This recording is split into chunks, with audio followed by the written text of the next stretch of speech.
창세기 11장에서 우리가 아벨탑 사건을 보았는데요. 창세기 11장은 그걸로 끝나지 않고 이어서 뭐가 나오냐면 셈의 족보에 대해서 언급을 하면서 끝을 맺습니다. 우리가 10장에서 족보를 보았을 때 거기에 셈의 족보가 나왔는데 오늘 11장에서 다시 다루는 이유가 무엇일까요? 보면은 약간의 차이가 있어요. 10장에 나오는 셈의 족보는 그 11장에 나오는 셈의 족보와 한 사람에게서부터 차이가 나기 시작합니다. 10장에서는 에벨의 차남 욕단에 대해서 이야기를 하고 있어요. 에벨의 차남 욕단. 그 욕단에게서부터 자녀가 쭉쭉쭉쭉 이어져 내려갑니다. 10장 25절에 보면 에벨이 두 아들을 낳았다고 말했죠. 하나의 이름은 벨렉이고 또 하나의 이름은 욕단인데 벨렉의 아우였다고 기억하고 있어요. 자, 그런데 10장을 넘어가니까요. 10장에서는 에벨이 아들을 낳았는데 누구를 낳았다고 말하고 있냐면 16절에 보니까 벨렉을 낳았더라 그렇게 말씀하고 있어요. 그리고 나서부터는 벨렉의 자손들이 쭉 내려오고 있습니다. 왜 10장과 11장이 이렇게 다른가 하고 그 내용을 찾아보았더니 10장의 맨 마지막에 26절에 보니까 11장 26절에 보니까 누가 나오고 있어요? 아브람이 나오고 있더라는 거예요. 아브람. 지금 이 성경의 기자는 이 족보에서 누구를 찾고자 하는 거예요? 아브람을 지금 찾아가는 겁니다. 이걸 통해서 우리가 알 수 있는 건 뭐냐면 앞으로 이제 나아갈 성경은 누구에 대해서 이야기하겠다는 거냐면 아브람에 대해서 이야기하겠다는 거예요. 성경은 아브람에게 초점을 맞추어서 그의 발자취를 따라 나아가는 것으로 그렇게 이어집니다. 바로 그것이 오늘 12장의 말씀이에요. 여러분, 우리가 11장에서 우리가 보았던, 지난주에 우리가 보았던 것은 인류가 하나님을 대적함으로 인해서 인류가 흩어지게 되었던 것을 우리가 보았습니다. 하나님께서 홍수 이전에 노아를 택하셔서 인류를 구원하셨다면 이제 다시 인류가 하나님 앞에서 흩어지게 됨으로 말미암아 하나님의 언약이 끊어지게 될 그런 순간에 하나님은 다시 누구를 택하시느냐? 아브라함을 택하셨다는 거예요. 그 아브라함을 통해서 하나님께서는 새로운 그런 역사를 시작하려고 하신다는 겁니다. 자, 창세기 12장 1절. 자, 다시 한번 읽어보겠습니다. 야훼께서 아브라함에게 이르시되 너는 너의 고향과 친척과 아버지의 집을 떠나 내가 내게 보여줄 땅으로 가라. 하나님께서 아브라함이라는 사람을 부르셔서 이제 새롭게 시작하게끔 하시는 거예요. 오늘 여기 성경에 보니까 창세기 12장 1절에는 하나님께서 아브라함에게 오셔서 말씀하시는 장면으로 시작합니다. 아브라함이 하나님께 나아갔다고 말하고 있지 않아요.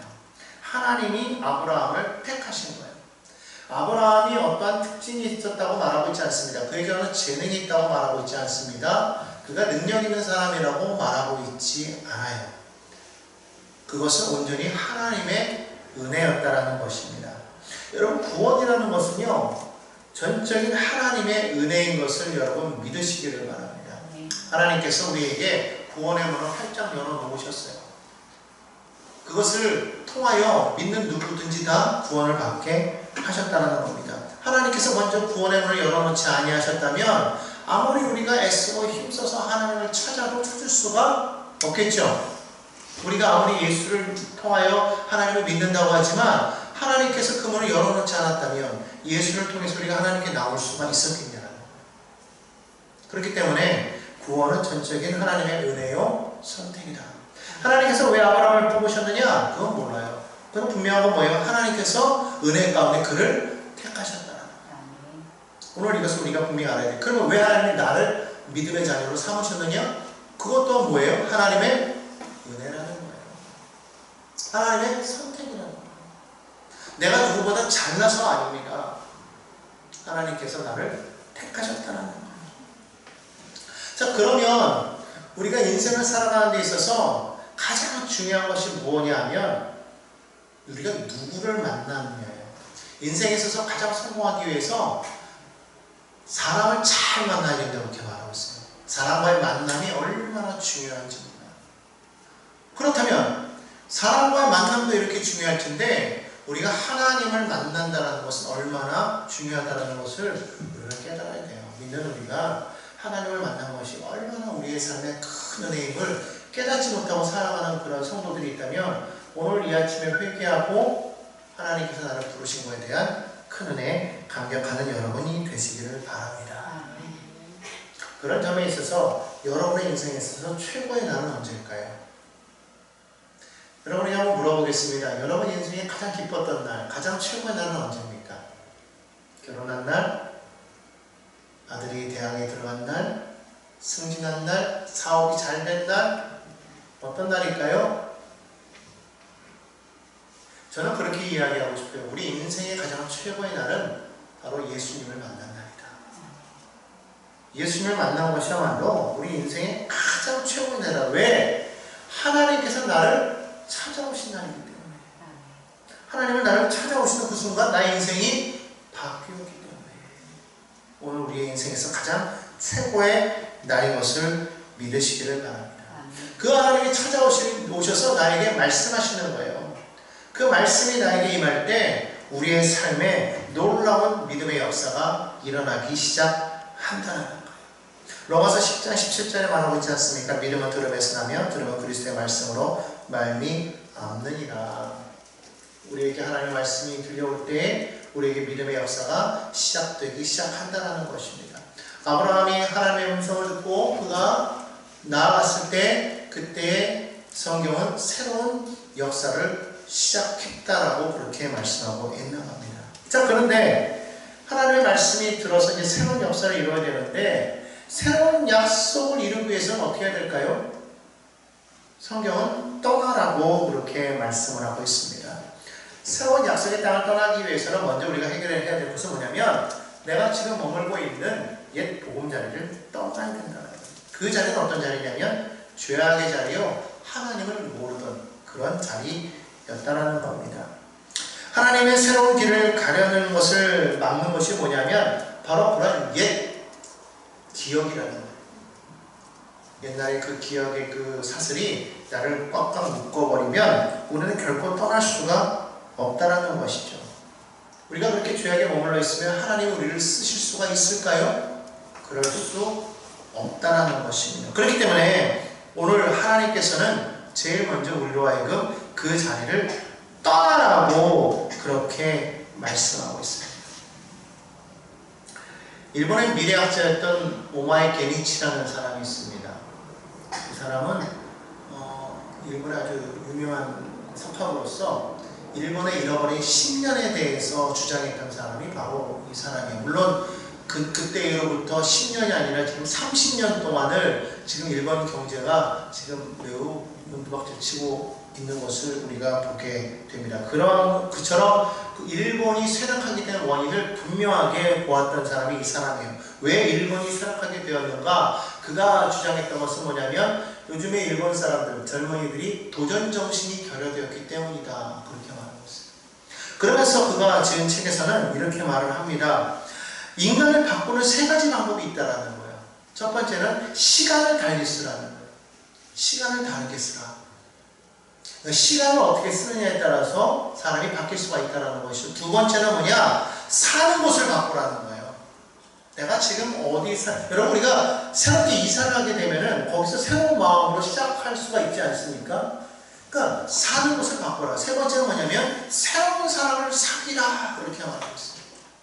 거기서 두 번째, 저는 이 사는 곳을 바꾸는 것, 사는 곳을 바꾸면 나 자신을 바꿀 수가 있구나라는 것을 보게 되었다는 거예요. 오늘 하나님께서 왜 아브라함에게 너는 본토 친척 너의 아비집을 떠나라고 말씀하셨을까요? 그를 바꾸기 위해서였다라고 저는 그렇게 생각을 합니다. 하나님께 축복을 받고 하나님의 사람으로 쓰임 받으려면 하나님께서 원하시는 그런 자리로 나아가야 된다는 거예요. 현재 내가 있는 그 자리에서 내가 머물러서 어기적거리고 있으면 안 된다는 거예요. 하나님께서는 우리를 사용하실 때 반드시 그 자리를 떠나가게 하시는 거예요. 그런데 우리가 머뭇거리면 어떻게 합니까? 하나님께서는 어떠한 일을 만들어서라도 반드시 그 자리를 떠나게 만드신다. 그렇기 때문에 여러분, 순종하며 떠나는 사람이 제일 지혜로운 사람이에요. 믿음으로 아멘하고 그 자리가 좀 미련이 남아도 떠나가야 돼. 뒤를 돌아보지 말고 떠나가야 돼. 그럴 때 놀라운 은혜가 있게 될 줄로 믿습니다. 우리나라 사람들은요, 변화를 이렇게, 요즘 젊은이들이 변화를 많이 싫어한대요. 그래서 대부분의 그 사람들, 예전 같으면은 외국에 나가야만 좀 뭔가 돈을 많이 벌고 기회가 있다고 생각해서 많이 나갔는데, 요즘 젊은이들은요, 해외 근무를 얘기하면은 잘 안 나가려고 한대요. 약 한 80~90%가 해외 근무를 원하지 않는다는 것이죠. 특별히 학생들도요, 저희 때만 해도 유학 가는 게 그냥 당연한 줄 알았어요. 그래서 못 가면 아쉬워하고, 그리고 아니면은 교환학생으로라도 어떻게든지 나가려고 했는데, 요즘에는 유학생들이 많이 줄었다고 하죠. 또 하나의 특징은 뭐냐면, 우리나라의 캥거루족이라고 아십니까? 캥거루 보면은 엄마 뱃속에 아이를 이렇게 놓고 살잖아요. 이게 나이가 들어서도 부모를 떠나지 않고 부모 안에서 이렇게 살아가고 있는 그런 캥거루족이 있는데, 이게 불과 몇 년 전만 해도 제가 보았을 때만 해도 한 34%가 그랬거든요. 근데 작년도 통계를 보니까요, 벌써 57%까지 늘어나는 거예요.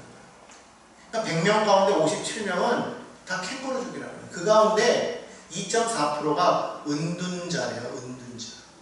은둔형. 밖으로 나가지 않고 안에서만 지내려고 하는 사람들이 자꾸만 나타나더라는 것이죠.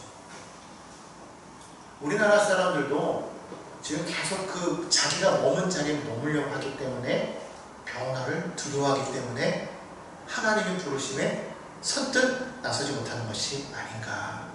오늘 우리에게 필요한 것은 무엇이냐면, 하나님의 말씀이 들렸을 때 그 말씀에 의지해서 나아가야 된다는 거예요. 하나님이 아브라함을 부르셨을 때 하나님께서는 그에게 어떠라고 정확하게 말씀하시지 않으셨어요. 그냥 내가 내게 보여줄 땅으로 그냥 가라고 이렇게 말씀하셨어요. 거기가 어디라고 말씀하지 않으셨어요. 내가 내게 지시할 땅이라고 말씀하셨지만 거기가 정확하게 여기다라고 말씀하시지 아니하셨다는 겁니다.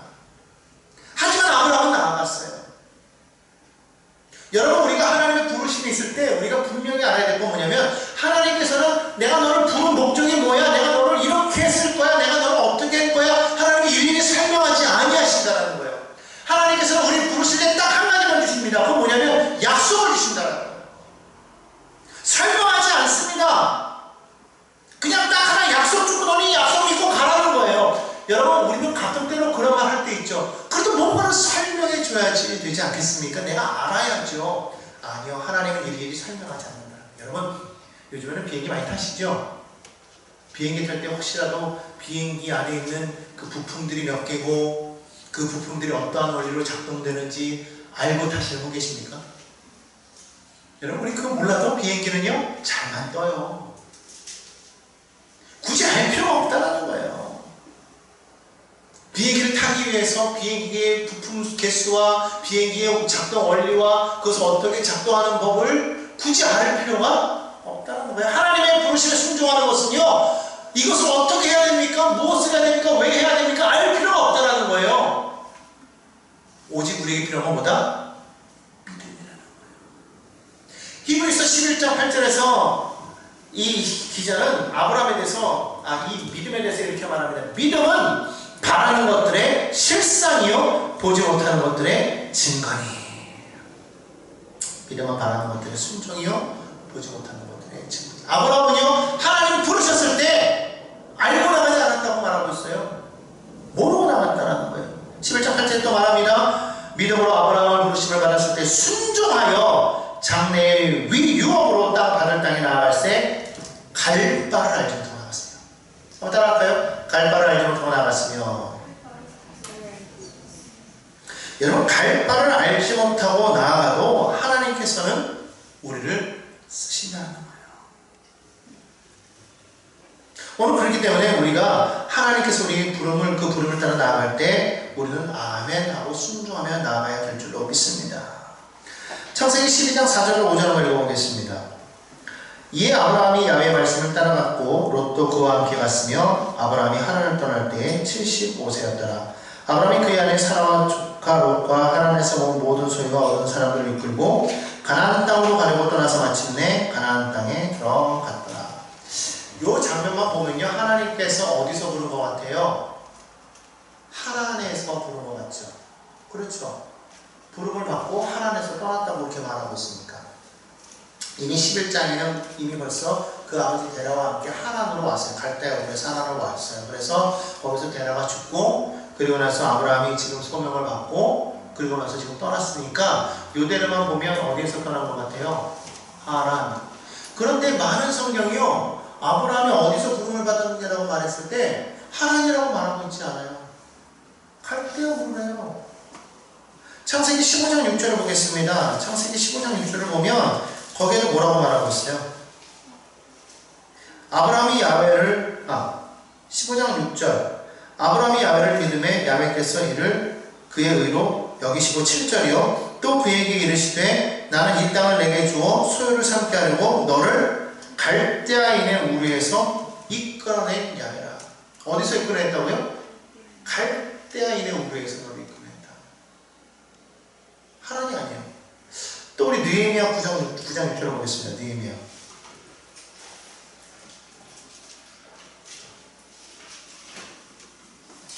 느헤미야 9장 6절을 한번 보도록 하겠습니다. 저도 성경을 필게요. 여러분들도 피시기 바랍니다. 잠깐 한번 읽어볼까요? 오직 주는 야훼시라. 하늘과 하늘의 하늘과 이럴 성신과 6절하고 7절이요. 다시요. 주는 하나님 야훼시라. 옛적에 아브라함을 택하시고 갈대아 우르에서 인도하여 내시고 아브라함이라는 이름을 주시고. 자, 지금 어디에서 불러냈다고 이렇게 말하고 있어요? 갈대아 우르에서 아브라함을 불러내시고 그리고 나서 아브라함이라는 이름을 주셨대요. 자, 그럼 사도행전 7장을 한번 넘어가 볼까요? 신약으로 넘어갑니다.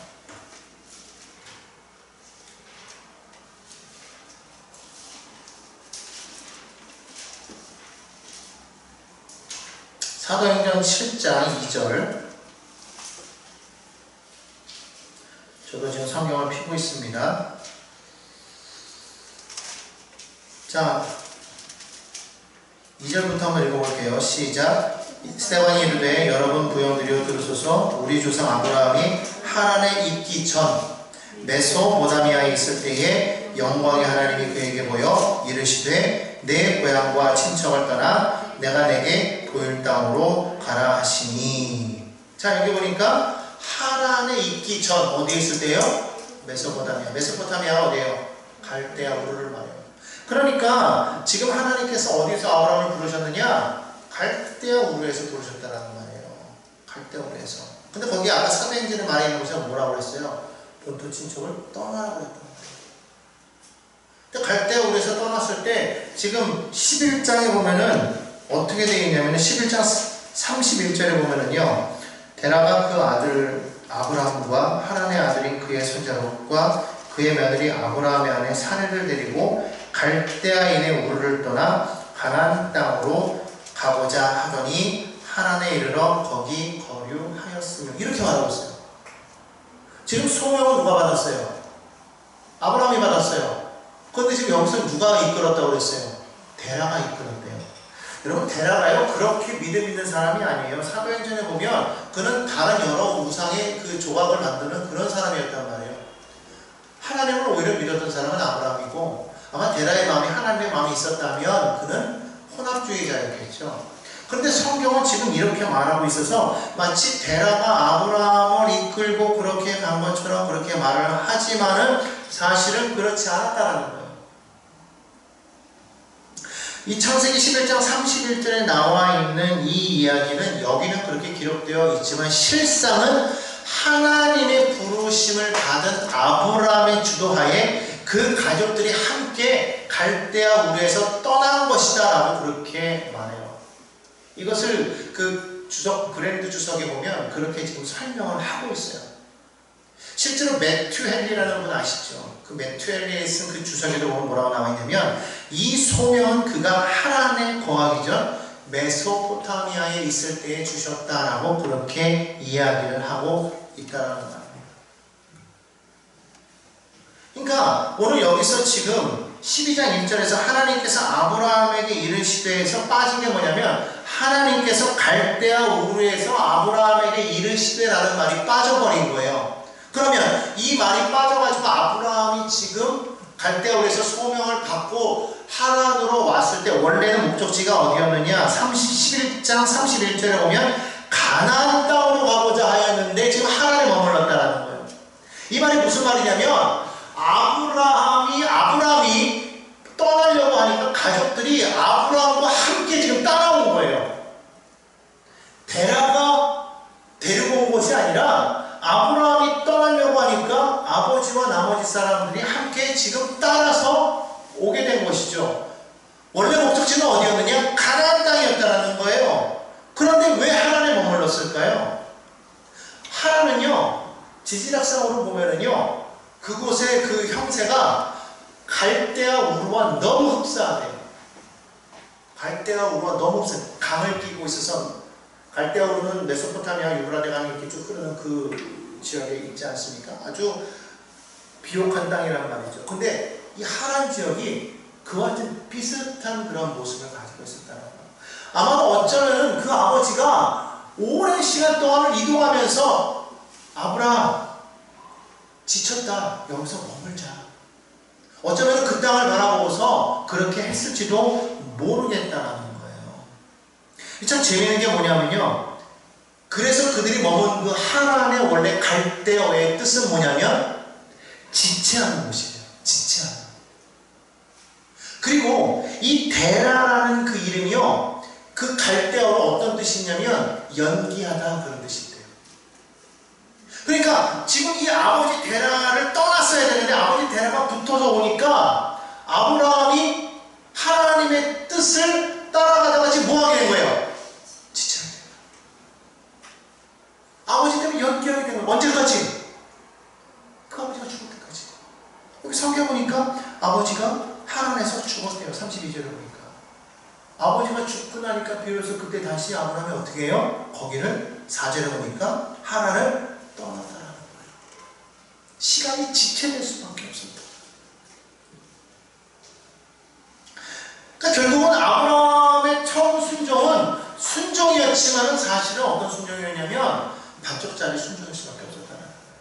우리가 하나님의 말씀을 듣고 그 말씀에 온전히 우리가 순종하면 시간이 지체될 이유도 없고 문제가 생길 이유도 없는데 아브라함이 온전히 순종하지 못함으로 인해서 결국 하나님의 뜻이 지금 지체되는 그런 일이 생겨버렸다. 또 하나, 그는 아버지뿐만 아니라 조카 롯을 데려왔다고 했어요. 왜냐하면 롯의 아버지 하란이 갈대아 우르에서 죽었단 말이에요. 그래서 그를 데리고 왔어요.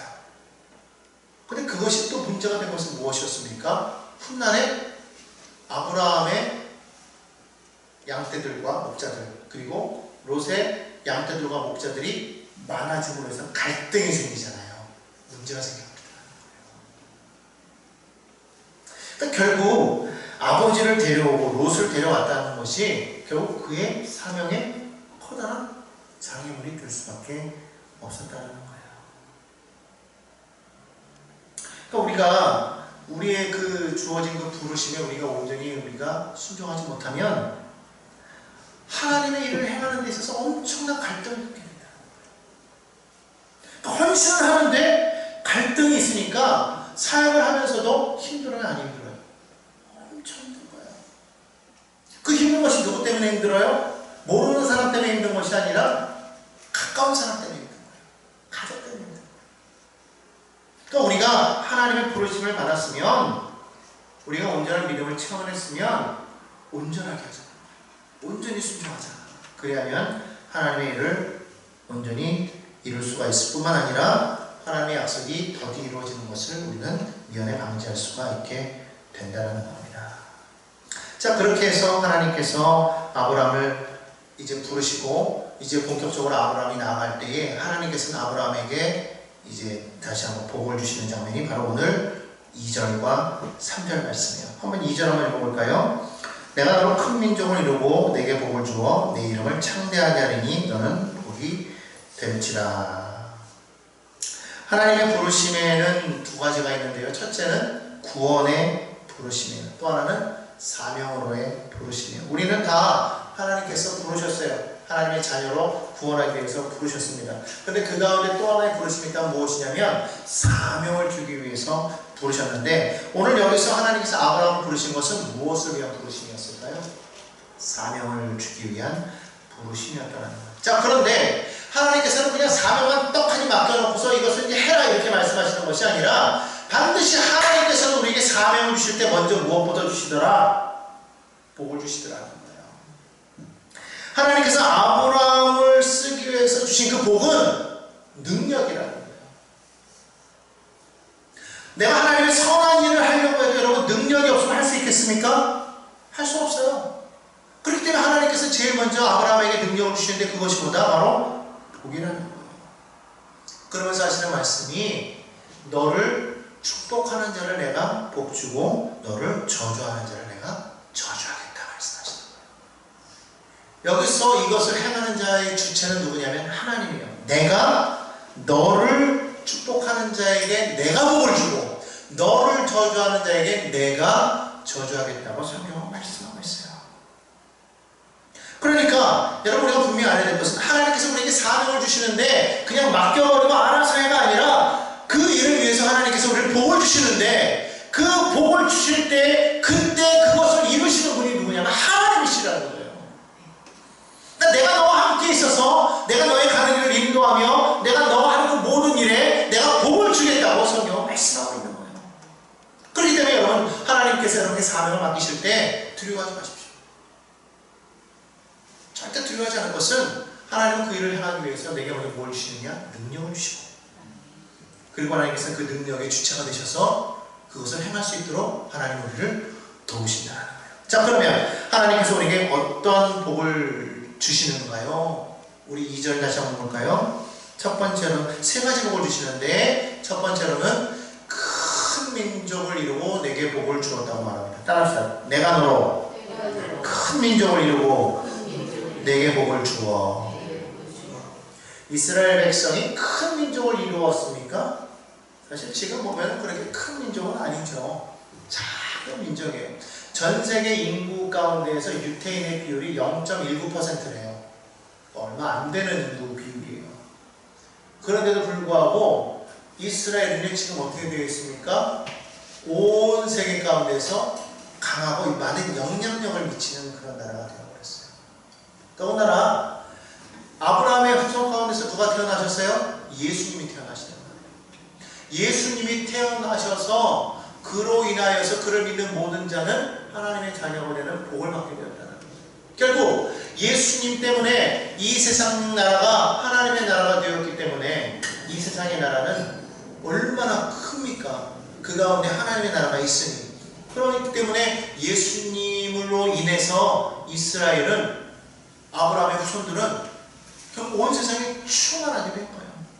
영토적으로 보면 자그맣지만 영적으로 보면 우리는 다 아브라함의 자손이기 때문에, 그러니까 어느 민족보다도 가장 큰 민족이 되었다는 거예요. 근데 그들을 통해서 하나님께서 뭐를 주셔요? 복을 주시다. 얼마나 큰 은혜입니까? 여러분, 우리가 잘 아는 것처럼 복음이 들어간 나라마다 형통하게 되었어요. 우리나라도 복음이 들어오기 전까지만 해도 어떤 나라였습니까? 정말 가난한 나라였어요. 정말 가난한 나라였어요. 그렇기 때문에 이 나라가 36년 동안을 일본의 통치 안에서 수탈당하지 않았어요. 그것이 끝나고 나서도 민족 간의 전쟁을 통해서 얼마나 많은 아픔을 겪었습니까? 정말 가난하고 가난했던 나라가 이 나라였어요. 그런데 복음이 들어오고 난 이후에 어떻게 되었습니까? 오늘날 우리는 세계에서 내놓으라는 그런 나라가 되었다는 거예요. 뿐만 아니라 전 세계적으로 보면 복음이 들어간 나라마다 형통하게 되었어요. 세계의 가장 가난한 나라들을 보면요, 다 복음이 없어요. 그들은 행복하다고 말하지만 실제로 나는 그게 행복인지 모르겠어. 여러분 그걸 보면 하나님께서 하나님의 백성들에게 얼마나 큰 복을 주시며 큰 민족을 이루게 하시는가 우리는 분명하게 알 수 있다는 겁니다. 두 번째로 어떤 복을 주셨습니까? 내 이름을 창대하게 하리니 너는 복이 될지라. 이렇게 말합니다. 따라합시다. 내 이름을 창대하게 하리니 너는 복이 될지라. 여러분 이름을 창대하게 한다는 거, 이름을 높인다는 거, 여러분 어디서 많이 들어본 거 아니에요? 우리가 11장에서 우리가 그 바벨탑 사건을 볼 때 바벨탑을 쌓은 이유가 뭐였죠? 내 이름을 드러내고 온 천하에 내 이름을 내고 그랬어요. 천하에 내 이름을 내려고 하는 그런 목적은 똑같아. 그런데 바벨탑은 실패했다. 무슨 말입니까? 바벨탑을 쌓은 것처럼으로는, 다시 말하면 즉 인간의 힘으로는 진정한 복을 이루기가 어렵다는 거예요. 쌓아 올려도 결국 그거 어떻게 되느냐? 결국은 무너지게 되어 있다는 거예요. 그러나 진정한 성공은 뭐냐? 하나님께서 은혜를 주실 때 그게 진정한 성공입니다. 위대한 일을 이루고 위대한 인생으로 살면서 유명해지는 것은 나 혼자만의 힘으로는 절대로 불가능합니다. 그러나 개인적으로 가능할 수 있을지 몰라도 민족적으로는 참 어렵지 않습니까? 그런데 유대인들을 보십시오. 유대인들은 정말 작은 민족이 많은 영향력을 미치고 있어요. 아까도 말했지만 전 세계의 0.19%밖에 안 되는 그러한 유대인들이 노벨상을 받았을 때 무려 22.8%가 노벨상 유대인들인데 약 178명이나 되는 사람이 노벨상을 받았다. 그것도 각 6개 각 분야에서 골고루 얼마나 그들의 이름을 높여주셨는지 모른다는 것이죠. 그러니까 여러분 우리가 분명하게 우리가 알아야 될 것은 하나님께서 높이시면 낮출 자가 없다. 하나님께서 문을 열면 닫을 자가 없다는 겁니다. 여러분 이것을 우리가 분명히 알고 하나님의 말씀을 듣고 사명자로 나아갈 때 이와 같은 복이 많으라 믿으시기를 바랍니다. 세 번째로 어떤 복을 주신다고 말씀하고 있냐면 너를 축복하는 자에게는 내가 복을 내리고 너를 저주하는 자에게는 내가 저주하리니 그렇게 말하고 있어요. 따라합시다. 너를 축복하는 자에게는 내가 복을 내리고 너를 저주하는 자에게는 내가 저주하리니. 결국 이것은 아브라함과 하나님이 한 몸이 되었음을 그렇게 말씀하고 있습니다. 한 몸같이 잘 친한 사이가 되었다. 우리가 친하고 그러잖아요.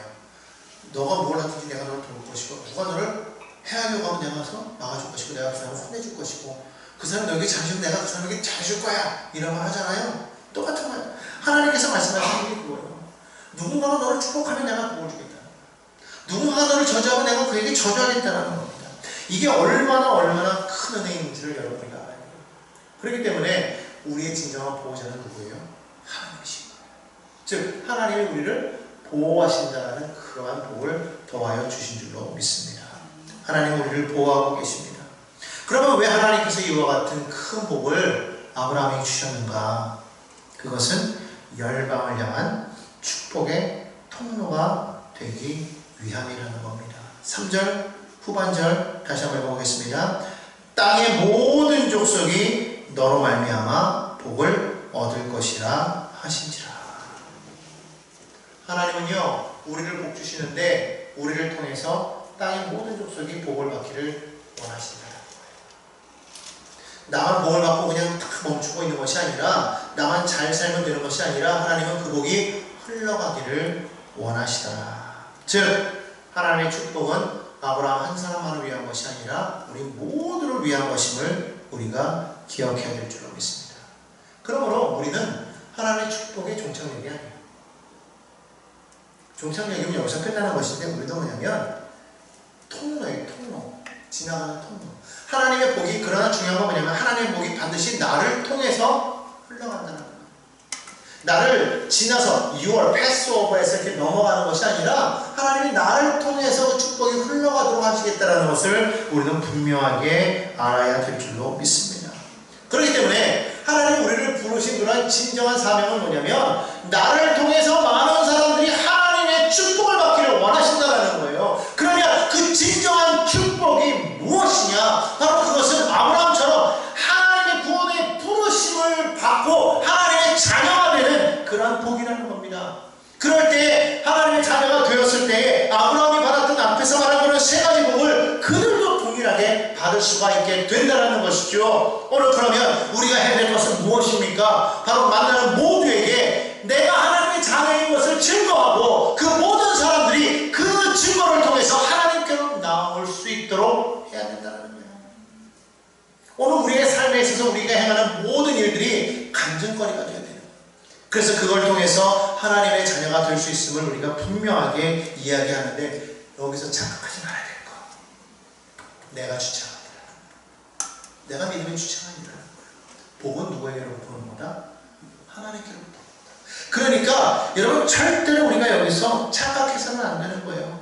내가 할 수 있는 건 아니에요. 앞에서도 말했지만 이름이 창대하게 되는 것, 내 힘으로 되는 것 아니라 하나님께서 도우시면 가능하다. 우리가 형통하게 되는 것, 우리가 강건하게 되는 것, 우리의 모든 것들이 하나님의 은혜 가운데서 되어지는 것이므로 여러분 그 모든 것이 하나님의 주권 안에 있는데 우리는 그저 하나님의 말씀에 아멘하고 순종하면 나아가기만 하면 되는 거예요. 이것이 어떻게 되었느냐에 대해서 내 책임이 아니라 우리는 하나님 앞에 그저 붙어있는 거예요. 행하시는 일은 하나님이시는 거예요. 그 하나님께서 나를 여기까지 인도하셨다면 거기에 마치 뜻이 있어요. 그것 때문에 우리가 일이 일비하면 안 된다는 거예요. 그것 때문에 우리 믿음이 좌질주돼서도 안 된다는 거예요. 우리가 분명하게 바라봐야 될 것은 뭐냐면 하나님께서 행하신다는 거예요. 하나님이 내 삶의 주체가 되시고 하나님이 나를 부르셨는데 그렇기 때문에 나는 이것이 어떻게 될지는 몰라. 내일 일은 난 모르는 거예요. 우리는 하루하루 살아가는 거예요. 그때마다 우리는 내게 주신 그 하루하루의 은혜에 감격하면서 살아가는 거예요. 내일에 대한 염려 때문에 우리 마음이 흔들려서도 안 되고 오늘은 내게 주신 그 은혜에 감사해. 그래서 성경 뭐라고 말합니까? 너희는 내일을 염려하지 말아라. 한낱 괴로운 그날에 족하다고 말하고 있어요. 그 말은 하나님 우리 보고 너희는 오늘만 괴로워라 이 말씀이 아니라 너희는 오늘 너에게 주어진 받은 복을 행하는 보라는 거예요. 내게 주신 그 은혜를 행하는 보라는 겁니다. 은혜를 헤아리면은요 괴로움이 사라지게 되어 있어요. 내가 무엇을 바라보느냐에 따라서 다른 것은 지워지게 되어 있는 거예요. 하나님의 은혜를 바라보는 사람은 괴로움이 사라지게 되어 있고 내게 있는 괴로움을 바라보는 사람은 하나님의 은혜를 잊어버리게 되어 있습니다. 오늘 여러분에게 물어보겠습니다. 여러분 지금 무엇에 초점을 맞추고 계십니까? 내가 지금 가지고 있는 하나님의 은혜에 초점을 맞추고 계십니까? 아니면 지금 내가 가지고 있는 그 어려움과 그 괴로움 속에서 거기에 내 마음이 다 빼앗겨져 버렸습니다. 저는 오늘 여러분들에게 말씀드리고 싶습니다. 하나님의 은혜에 초점을 맞추십시오. 그리고 그 하나님의 부르심이 정말 선하다는 것을 기억하시고 하나님의 부르심에는 결코 후회할 수 없고 실수가 없다고 말씀하고 있기 때문에 저와 여러분을 부르신 그 부르심은 반드시 하나님의 놀라운 일을 이루는 그러한 부르심이요 그러한 결과를 반드시 얻게 될 것을 믿습니다. 그런 믿음으로 살아가는 복 있는 성도님들이 다 되시기를 주님의 이름으로 축복합니다.